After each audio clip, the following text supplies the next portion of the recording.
17. ipuina, erbiak eta igelak. Egin zuten behin erbiak beren artean batzar edo bilkura, eta igaro zituzten hitz horiek. Zer da guri gertatzen zaiguna? Egunon bat ez daukagu, beti bizigara kezka gogorrean etxaiz inguraturik. Txakur eta gizonak gure bila dabiltza, hala basoetan, nola soro eta ibarretan. Gordena izanagatik buruak, otatza, gizasti eta tokirik eskutuenetan aurkitzen gaituzte txakurrek oinatzetatik. Jaisten bagara garitzetara, ezin jandugu ezer beldurgabe. Gauerako ere baditugu baso txakurrak, azeriak, eta horiek dira estaririk gaiztoenak.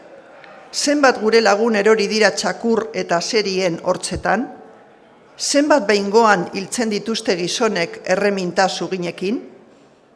Hau ez da bizi izatea, baizik beti ikaraz heriotzaren atzaparretan ibiltzea. Hobe ditugu bota gure burua ibai batera, ito uretan eta kendu betiko larritasunak. Erabaki zuten hala egitea eta joan ziren ibai bateko egi edo ondora. Dakuste, ustegabe, nola han aurkitzen zen igeltegi bat. Guztiak ikaraturik banatu eta bota zuten bere burua uretara. Orduan esan zien beste lagunei erbi batek. Ez gara bakarri gu beldurrean bizi garenok. Badira bai gu baino ere beldurtiagoak.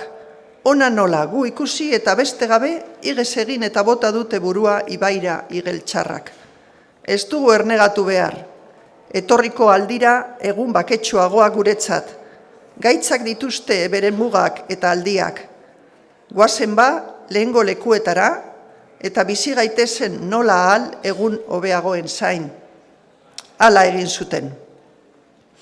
Ipuin honek argitzen ditu gizon eta andra ernegari, irritu eta bake gutxikoak, eta beren buru eta bizitzako atsekabei gaitz iritzirik heriotza bila dabiltzanak.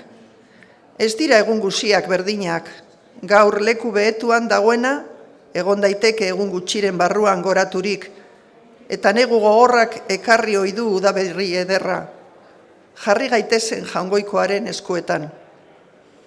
Aurpegi eman behar diegu gaitzari, begiratuta etorriko den onari.